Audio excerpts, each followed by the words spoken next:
Good morning. Ngasi thangju numit ko thangju numit ki card ki message ape thing minera se thangju numit se ahambada number se 93 leire aduga akoi gi color dana black natraga purple ko haidi amuba natraga maket machu gumba kai gumba dumaina shina bi be ai ko ado Saturday se amuk sum chak thongba asatawgumba drop ama kai ma hai tare ko cheng shuba gumba tu maina happy be ai ko aduga thangjo oibanina cleansing gumba se yamna tawbiyo ko haidi cleansing to hairaga di haidi kemta yam ka hena te te tawdraga su ko rock salt gumba kai gumba hapaga haidi white te thopa khotopa du bam leire aduga sum thabak nung hala ka na nungdang se hai tare ko nungdang se irujaba gumba da nungdaw ram hala ga khoi sum fresh up oithok pasu yawedana aduna nungdang irujaba matamda rock salt khatang hapaga adumaina gumba adusu tawbibe yai ko aduga amana akoina long gumba karpur gumba kai gumba mai thadok piyo kaina habdo adugumba adumba sudum tawbiyo dum ado ahambada khoi card ki message yengminarase aduga timing afaba su hapetang haijarage ko ngashi gi oina matam afaba se ko ado sidagi 3 cards lokthose ko nungti gi lokthokpa dumaina card number 1 card number 2 card number 3 ko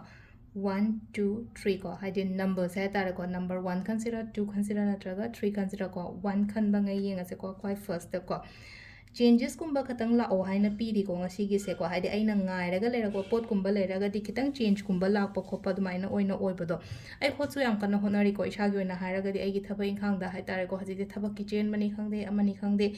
adumba mayam do haidi success oida bhaya di ena isana so khalle ko haidi nahangai pangthok amdraga su hojiki oina hairaga di ko thabak taw matam da ko haidi ai tawge pangthok ke haba gi adugi chapchaba kaino leje ko adunam tawbiyo sigi energy se hai tare ko manghan bigano number 2 ko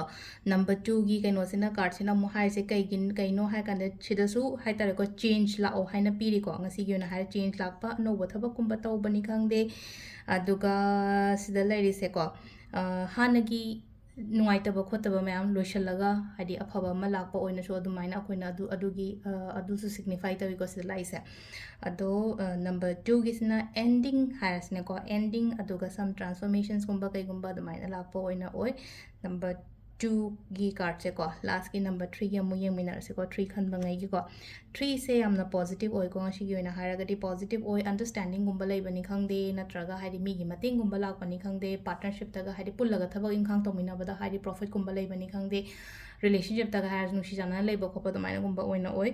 ado se sina koi card ki message lai re timing sina yuki pung 3 ka minute pu daina 9 ga minute 3 phawm lai re tegi 13 ga minute 13 daina pung 3 ga minute 58 phawm lai re ko ategi 5 ga minute 30 daina 3 ga minute 58 phawm lai re aduga 9 ga minute 9 dagina